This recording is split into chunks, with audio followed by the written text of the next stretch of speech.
Colossenses capítulo 2, do verso 6 até o verso 15, é o texto que nós vamos ler.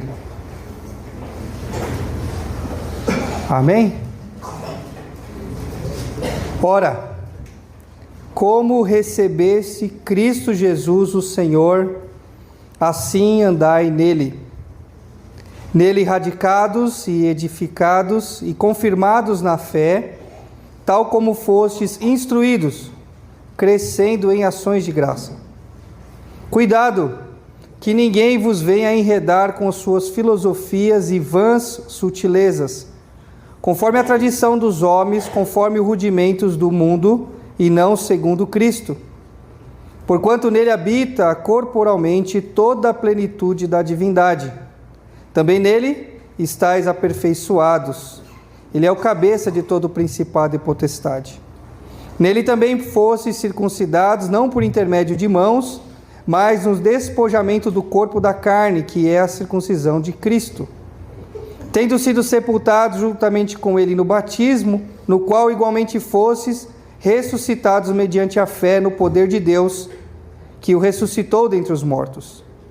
E a vós outros, que estáveis mortos pelas vossas transgressões, e pela incircuncisão da vossa carne, vos deu vida juntamente com ele, perdoando todos os nossos delitos, tendo cancelado o escrito de dívida, que era contrário a nós, e que nos constava de ordenanças, a qual nos era prejudicial, removendo-o inteiramente, encravando-o na cruz, e despojando os principados e potestades, publicamente o expôs ao desprezo, triunfando deles na cruz. Amém?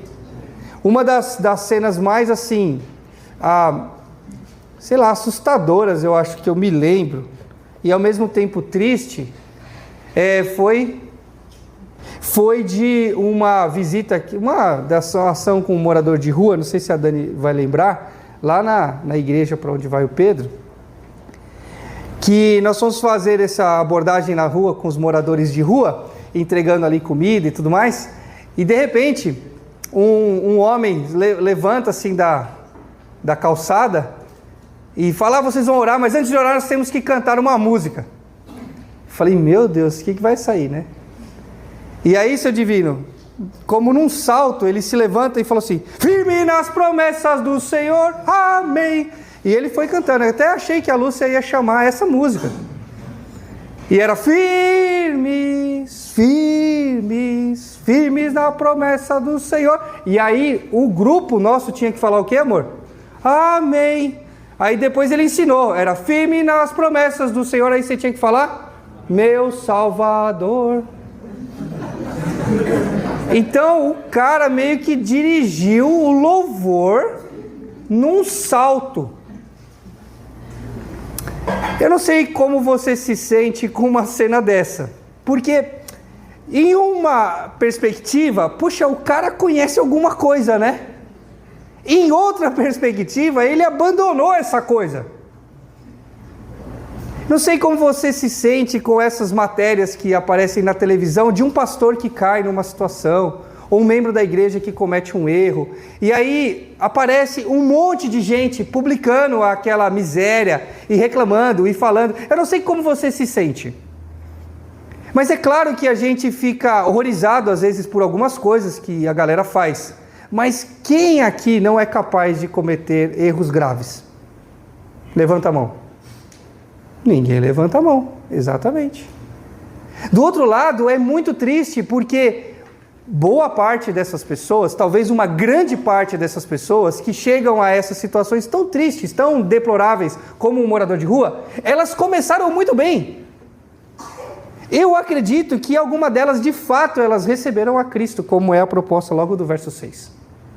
Conheceram o Evangelho. O ensino verdadeiro chegou a elas, mas em algum momento do caminho, elas tropeçaram e ficaram por ali. O Paulo está trazendo para nós ainda a preocupação que o pastor José Humberto nos trouxe na semana passada com muita clareza, sobre os perigos que rondavam Colossenses, de ensinos e sutilezas e várias perspectivas que talvez concorriam com a verdade do Evangelho. E, de novo, ele vai reforçar aquilo que o pastor José Humberto bem falou sobre a supremacia de Cristo. Você lembra bem, ele estava mais ou menos aqui, com a cabeça inclinada mais ou menos assim, e ele disse, mirando na tela: Cristo é a esperança da glória, 1:27, padrão de maturidade, 1:28, o mistério de Deus revelado, 2:2, e o depósito total e final, ele disse, da sabedoria divina.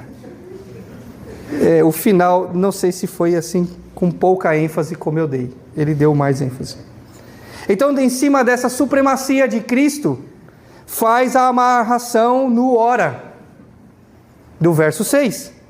Para Paulo, então, exortar os irmãos, mais uma vez, quase que repetindo alguns pontos e ampliando a perspectiva de que nós deveríamos cuidar de alguns critérios, com algum critério da nossa vida cristã. A exortação de Paulo tinha a ver com termos pés firmes sobre a rocha, olhos e ouvidos atentos às sutilezas e às vãs filosofias, e uma mente convicta da verdade de quem é Cristo. Então a exortação dele tinha a ver com o nosso caminhar, tem a ver com o nosso perceber as coisas ao redor, e também tem a ver com manter a nossa mente com uma sanidade plena sobre a soberania de Cristo. Então ele nos exorta primeiramente a firmar os nossos pés e crescer. Ele diz no verso 6, não é? Ora, como vocês recebessem Cristo Jesus o Senhor, continue a viver nele, estando enraizados e edificados nele, e confirmados na fé, como foi ensinado a vocês, crescendo em ação de graças. E aí eu dei um spoiler hoje na aula de educação, dizendo que aqui há um quiasmo. Mais ou menos seria assim: como vocês receberam a Cristo Jesus o Senhor, continue a viver em Cristo Jesus o Senhor. Para que o que vem na sequência do texto não coloque o homem como centro do processo, mesmo dando ênfase que há um esforço humano nesse processo de caminhar. Ele diz na convicção que Paulo tinha da soberania de Cristo, é que ali reside toda a sabedoria, toda a plenitude da divindade, e depois nós vamos olhar no próprio texto que ele participa dessas coisas conosco. Mas aqui ele está dizendo que assim como nós recebemos Cristo, o Senhor, assim devemos andar no Cristo, o Senhor, baseado a nossa vida totalmente nessa jornada. Então a firmeza da nossa vida remonta à nossa decisão lá no início. Teve um dia que você tomou uma decisão de entrar nesse caminho, de pôr o pé nessa trilha. Essa decisão precisa ser lembrada constantemente, precisa ter uma continuidade, há uma convicção que precisa ser lembrado. Um dia eu decidi andar por esse caminho aqui, e nesse caminho eu vou ser constante. A decisão de manter firme os nossos pés no caminho que nós nos expusemos precisa ser uma clareza.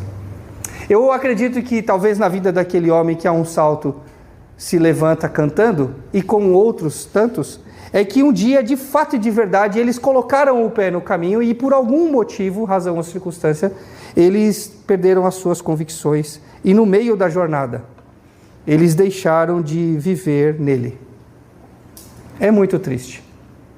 Que Deus livre todos nós de uma situação como essa. Alguém já disse que na vida cristã o importante não é só começar bem, mas terminar bem. E isso é uma coisa que nós deveríamos olhar para os mais idosos, com maior tempo de exposição à palavra, à fé, e ter como modelo. Homens e mulheres que viveram muitos anos com Cristo. Isso talvez seja a maior glória que a gente poderia ver em uma pessoa.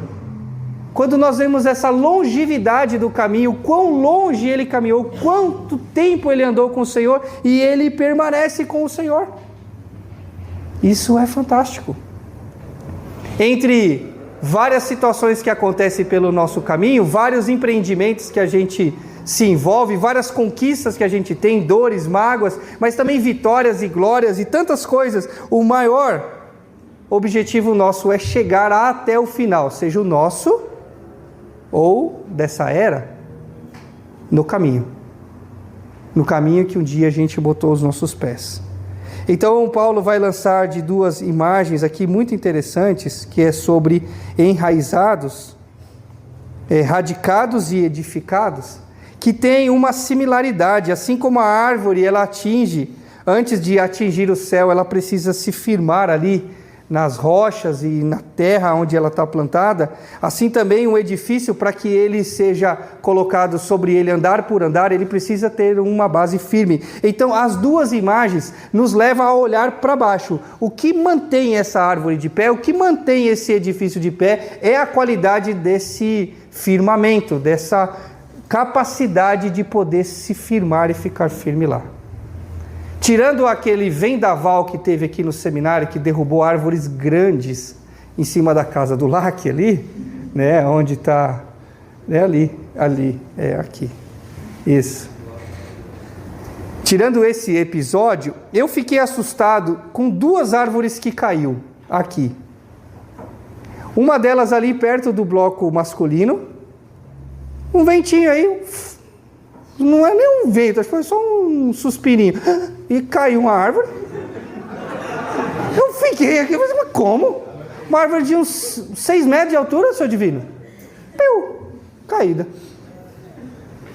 E depois uma ali perto da piscina, eu nem percebi o vento, a roupa nem balançou no varal.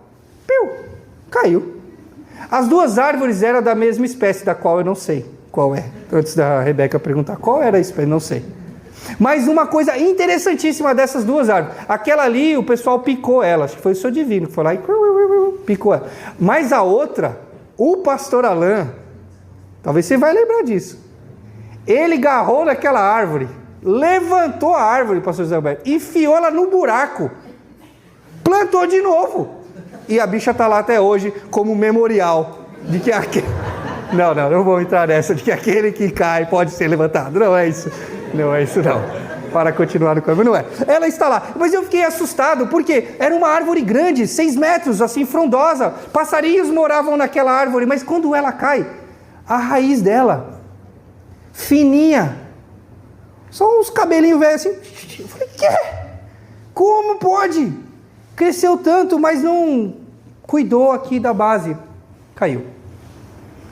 Agora, você pega vídeos do seminário aí da década de 70, já tem essas árvores, né, dona Florença, aqui do lado do auditório, e vento vai, vento vem, elas estão firmes em nome de Jesus.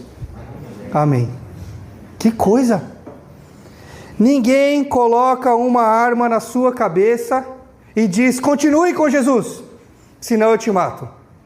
Como ninguém colocou uma arma na sua cabeça lá atrás e dizendo, ou aceita Jesus, ou recebe, ou põe o pé nesse caminho, senão eu te mato.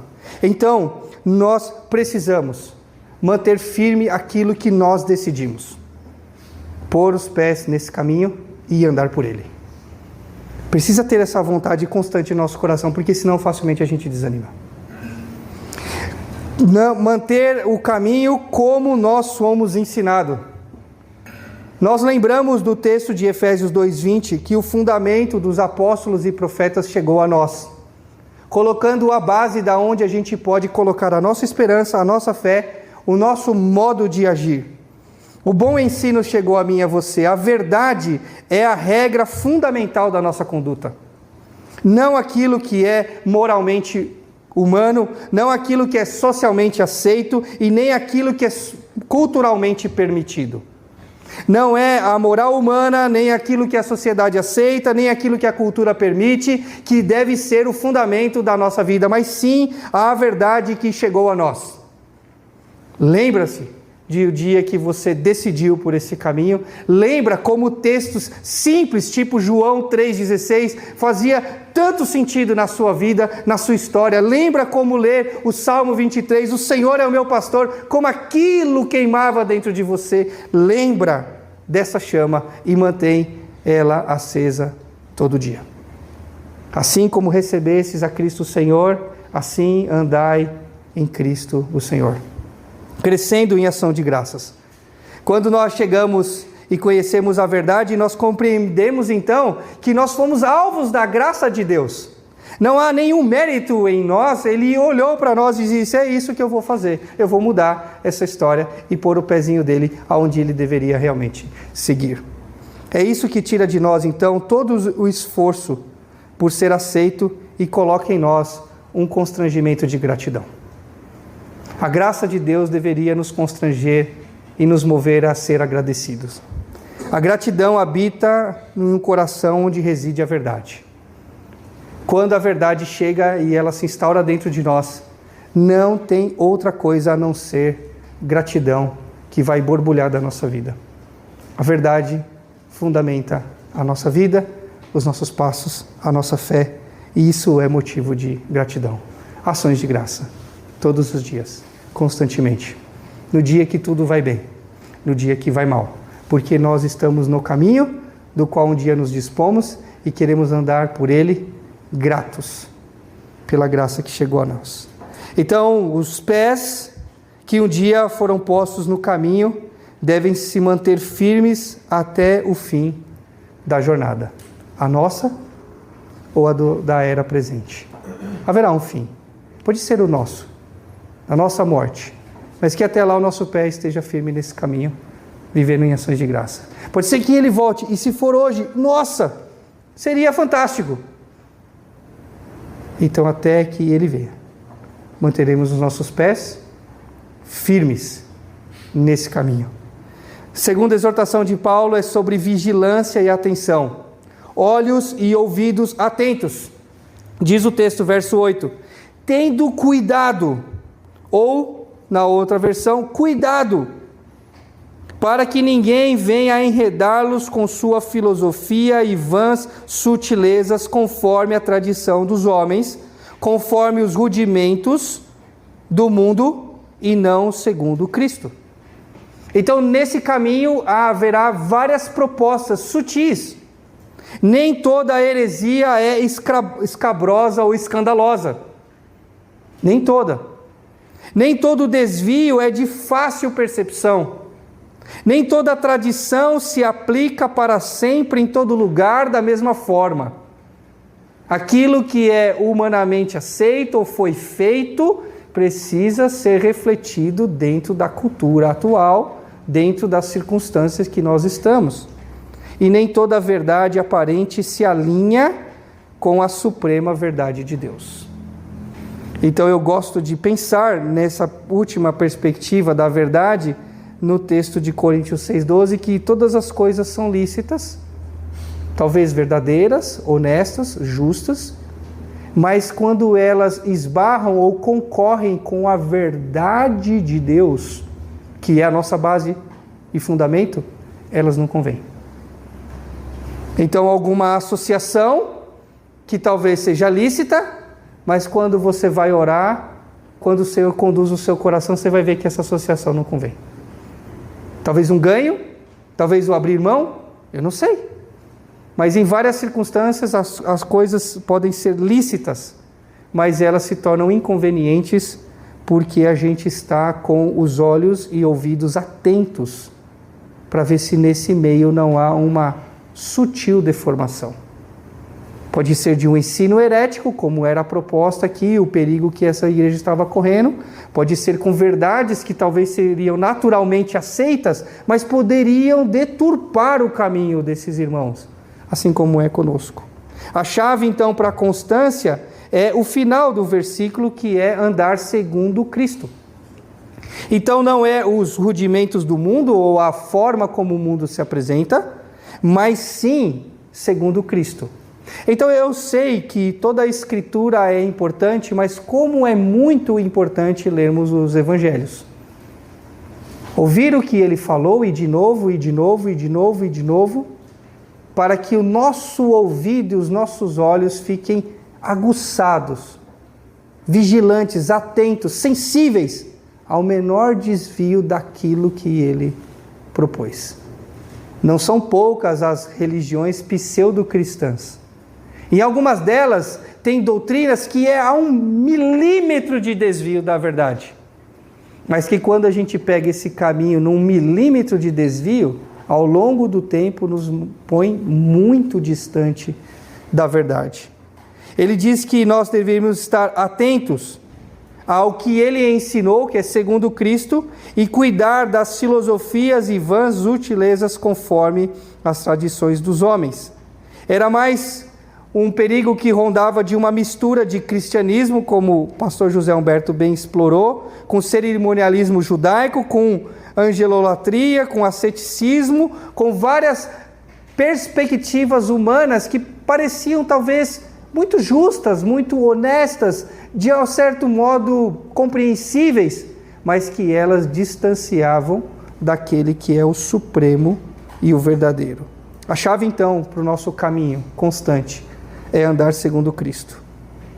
Então os olhos e ouvidos atentos no decorrer do caminho nos darão a capacidade de perceber ensinos e comportamentos, nosso ou dos outros, que estão destoando da verdade segundo Cristo. Lembra do cuidado que Jesus apontou para mim e para você, para não tirarmos ou procurarmos tirar o cisco do olho dos outros, sem perceber a trave nos nossos olhos. Muitas vezes nós temos muita facilidade de olhar e enxergar filosofias vãs ou desvios pequenos na vida dos outros. Mas como é difícil a gente olhar para nós. Como é difícil a gente ter a sensibilidade do Espírito que fala conosco dizendo: isso aqui não. Isso aqui você está indo longe demais. Isso aqui você perdeu a mão. Isso aqui você tem razão, mas vai provocar a ira. Isso aqui você está certo, mas vai deturpar a comunhão. Essa sensibilidade é uma habilidade que nós precisamos desenvolver. Eu lembro de uma coisa, eu não sei com quem que eu aprendi, mas como eu não lembro, então eu vou falar que foi eu que inventei. Mas eu falei várias vezes para Rafael e Bernardo quando eram pequenos, né? Principalmente lá em Praia Grande, aquela monte de gente falando ao mesmo tempo no final do culto, as crianças correndo, aquele desespero, aquela loucura, e não sei o que, e eu falando: Rafaela, Bernardo, e depois de... Eu tenho muita paciência, depois de uns 10 segundos eu já estava irritado, e já fui lá e chamava e falei assim: você tem que discernir a minha voz no meio da voz dos outros. E quando eu estava mais crente, eu falava: para que quando crescer possa discernir a voz de Deus no meio das outras vozes. Como isso é bom, se no nosso caminhar, firme e constante, os nossos pés nesse caminho, tenhamos os nossos ouvidos atentos e os nossos olhos fixos naquilo que o Senhor está falando, naquilo que Ele fala ao nosso coração, para nos desviar das nossas vãs filosofias, das outras vãs filosofias, do nosso entendimento errado, dos outros que propõem coisas erradas. E por último, além de ter um pé firme, além de termos essa capacidade de discernir atentamente o que ronda aí o nosso entorno, a nossa mente precisa ter uma convicção da superioridade e do poder de Cristo. O texto diz assim, verso 9: porque nele habita corporalmente toda a plenitude da divindade. Ele é o próprio Deus que se fez carne, como Paulo também fala lá em Colossenses 1,19. E há muita discussão desses detalhes aqui, mas eu gostei muito de uma frase de Hendricks que diz o seguinte: Paulo está aqui se referindo à completa igualdade de essência do Filho com o Pai e com o Espírito Santo. Sua consubstancialidade e não a sua similaridade. Ele está dizendo que essa plenitude da deidade tem a sua residência fixa em Cristo, e isso corporeamente. Essa é uma convicção que nós temos que ter. O nosso Salvador é o próprio Deus. Ele não é semelhante a um Deus, nem tem o poder de um Deus. Ele é o próprio Deus. Ele é o nosso Salvador. Foi a Ele que recebemos um dia. Em suas palavras nós caminhamos, e com nós nosso viver, nós vamos honrá-lo até que ele venha, ou até que a gente vá. Dois comentaristas que Hendricks coloca, Peirce e Ridderbos, que eu gosto muito desse cara aqui, especial Ridderbos, a maneira como ele apresenta o reino de Deus é tão legal. Diz o seguinte: a plenitude da essência intrínseca do próprio Deus está completamente concentrada em Cristo. Não existe nenhuma necessidade de justificativas ou procurar ajuda em outros lugares, salvação ou perfeição espiritual. Dentro desse contexto, é o que Paulo quer dizer. A nossa convicção é que nós não precisamos de nenhuma outra filosofia, nenhum de outro argumento, nenhuma outra revelação para que a gente obtenha aquilo que o ser humano precisa, que é perdão, salvação e transformação pessoal. Em Cristo habita tudo isso. Nele, tudo que o ser humano precisa para viver e receber a vida eterna se concentra. Assim como nele encontramos a perfeita divindade. Vocês receberam a plenitude no verso 10. Está disponível diante de você a plenitude daquele que pode fazer todas as coisas. Ele é a essência. Ele é superior a tudo. Essa é outra convicção que temos que ter. Diz o verso 10, a parte B, ele é o cabeça de todo o principado e potestade. E aqui, obviamente, não está dizendo que existe um corpo maligno, maquiavélico, cheio de tentáculos e garras purulentas, e Cristo é o cabeça dessa criatura bizarra. Mas está falando da sua superioridade. Enquanto talvez alguns aqui estavam sendo enredados, dizendo, você precisa fazer algumas coisas, deixar de fazer outras coisas, você precisa consultar a revelação de anjos, que são mais poderosos do que nós, ele fala, acima de tudo isso ele é. Ele é supremo. Essa convicção tem que estar na nossa mente. Às vezes nós perdemos essa convicção em pequenos conceitos, do tipo, o nosso país está entregue à maldade, a nossa cidade está entregue não sei o quê, essa empresa tem um patrão maquiavélico, não há como derrubar o presidente fulano de tal, não há como vencer o exército fulano de tal. Essas frases podem evidenciar que nós esquecemos quem é o cabeça de todas as coisas. Então, se você fica metido nesses vídeos aí de Illuminatis, eu sei que você não vê essas coisas, amém? Amém, amém. Mas você pode imaginar o seguinte, que governo poderoso. Até os Simpsons eles inventaram para revelar o que eles vão fazer. Então você vai nessa vibe e parece que a apresentação é de que existe um governo de principados e potestades que domina sobre tudo, sobre todos, irrestritamente. Verso 10b. Ele é o cabeça, o supremo, o acima de tudo isso. Quem poderá ir contra? Quem poderá resistir ao seu glorioso dia? Como é importante recordarmos aquilo que nos foi ensinado e fundamentou a nossa fé. Ele é soberano. E ponto.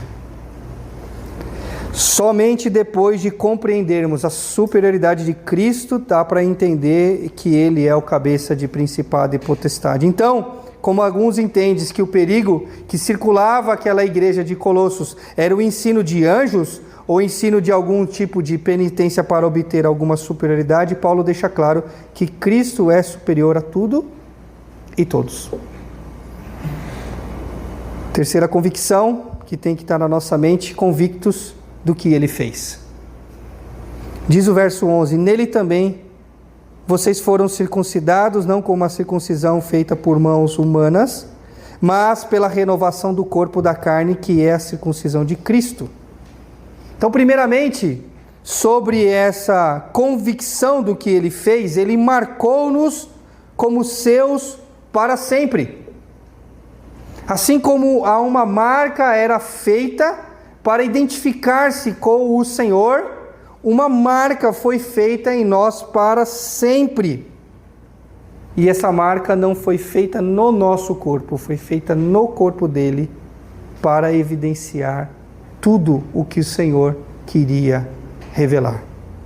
Colossenses, diz aqui um comentarista, não permitiam que seus mestres do erro os enganem como vocês necessitasse literalmente ser circuncidados, a fim de triunfar sobre a indulgência da carne e obter a plena medida da salvação. Vocês já foram circuncidados. Sim, vocês foram circuncidados com uma circuncisão que excede em muito o rito que está sendo tão vigorosamente recomendado pelos mestres do erro. Vocês foram circuncidados com uma circuncisão feita sem mãos, pelo despojamento do corpo da carne na circuncisão de Cristo. A circuncisão de Cristo, sua morte e ressurreição, verso 12 e 13. Tendo sido sepultados juntamente com ele no batismo, no qual vocês também foram ressuscitados por meio da fé no poder de Deus que o ressuscitou dentre os mortos. E quando vocês estavam mortos nos seus pecados e na incircuncisão da carne, ele lhes deu vida com Cristo, perdoando todos os nossos pecados. É uma marca eterna, de um sacrifício eterno, de uma evidência que jamais mãos humanas poderiam prover. O próprio Senhor proveu tudo isso na pessoa de Cristo. Ele perdoou-nos para sempre, verso 14, cancelando o escrito de dívida que era contra nós e que constava de ordenanças, o qual nos era prejudicial. Removeu inteiramente, cravando na cruz. Isso precisa ser lembrado, não precisa? Talvez é um bom versículo para ler de noite. Aí você fala, mas que marmota é essa? Porque vivemos o dia e agora vamos refletir sobre nossos erros e acertos e colocar-nos diante do Senhor para fazer aí um balanço do nosso dia. E então, o acusador, que é mestre em acusar, pode trazer à nossa consciência erros nossos, dizendo, você vai agora fazer uma oração chamar gato, aquela, e achando que isso é suficiente? Você que teve impulsos de ira, ou pensamentos ruins, ou falas ruins, ou atitudes ruins, vai chegar aqui agora e achar que vai ser aceito? Então você lembra, ele perdoou-nos para sempre, cancelando o escrito de dívida que era contrário a nós. Cancelou e continua cancelando. E vai até onde esse cancelamento? Para sempre. Perdoou-nos, então, marcou-nos para sempre, perdoou-nos para sempre e triunfou para sempre. Enquanto alguns atletas têm o seu triunfo ali no pódio e por alguns minutos participam de uma foto, enquanto alguns governadores têm o seu triunfo por um período, um mandato, 2 mandatos, ou talvez 20 anos, enquanto os mestres da lei poderiam imaginar que o triunfo era ser igual a eles em sua filosofia, sutileza, no seu conhecimento, mostrando, veja como eu sou brilhante, eu na verdade sou um triunfo. Ele diz que o triunfo foi mesmo a obra de Cristo, verso 15, e despojando principados e potestades, publicamente o expôs ao desprezo. Então tudo aquilo que eles temiam, tudo aquilo que eles tinham preocupações, ou achavam que eram grande demais, tudo isso o Senhor triunfou sobre ele na cruz. Então uma evidência de morte, e para alguns de limitação e fraqueza, na verdade era uma evidência de um pleno triunfo. Isso precisa estar ocupando a nossa mente. Quando? Talvez quando as coisas não dão certo. Quando nós não temos fé suficiente. Um dos textos assim que me encanta é aquele homem que chega para o Senhor Jesus e no diálogo com ele percebe que ele não tem uma saída e ele diz para o Senhor, me ajuda na minha falta de fé. Então eu não sei como é isso, eu só sei que eu já vivi isso muitas vezes.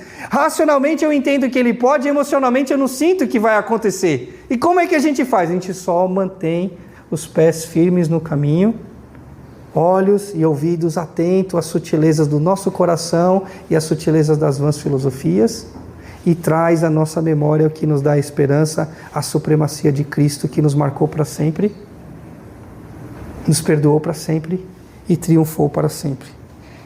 Em meio de Colossos podia haver vários ensinos que colocava sobre o homem algum tipo de comportamento, com o objetivo de tornar esse homem forte, resistente aos ataques do mal, ou mais sábio do que os outros. Então Paulo deixa claro que a vitória, ela chega a nós exclusivamente por mérito de Cristo. Isto é o que ele fez na cruz. Triunfou e deu a nós a participação desse pódio. Então, numa imagem simplista, é aquele que está no número 1 do pódio e pega o número 2, o 3, o 4, o 10, a multidão e traz todo mundo. Vem para cá celebrar comigo a vitória, porque eu a conquistei plenamente e você vai fazer parte comigo da festa. Então, uma mente precisa ter convicção de quem Jesus é e do que ele fez, do seu supremo poder. Isso deve estar sempre cristalino em nossa mente, pois servimos a um Deus vivo. Então, as exortações de Paulo, de 6 a 15, traz a nós e aos irmãos colossenses a relevância daquilo que Cristo fez e uma razão maravilhosa para continuarmos nesse caminho. Assim como nós recebemos, nós vamos andar. Nós recebemos a Cristo, devemos manter a nossa caminhada com pés firmes, olhos e ouvidos atentos e mantendo uma mente sã, para vivermos para a sua glória até o fim. Então, assim como você recebeu, vamos ficar firmes na promessa do Senhor, mas de pé, não na sarjeta da vida. Amém? Vamos orar? Coloque-se aí diante do Senhor, que o Senhor traga aí a sua memória aquilo que pode te dar esperança, que você lembre dos seus primeiros passos no caminho, de como a palavra ardia no seu coração. Quem sabe nessa noite você vai reforçar para você mesmo a decisão de andar firme nele. Talvez nessa noite você peça ao Senhor que te ajude a discernir aquilo que pode ofuscar a sua vista ou atrapalhar o seu discernimento daquilo que o Senhor está falando contigo. Ou talvez você vai clarificar na sua mente as convicções da supremacia de Cristo. Peça ao Senhor graça.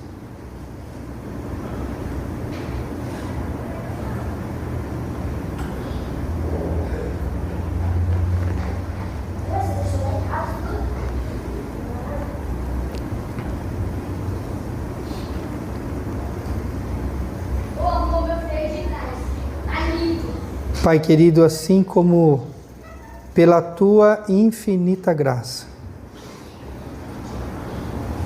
nós tivemos a oportunidade de receber a Cristo. Também por ela, temos caminhado até aqui.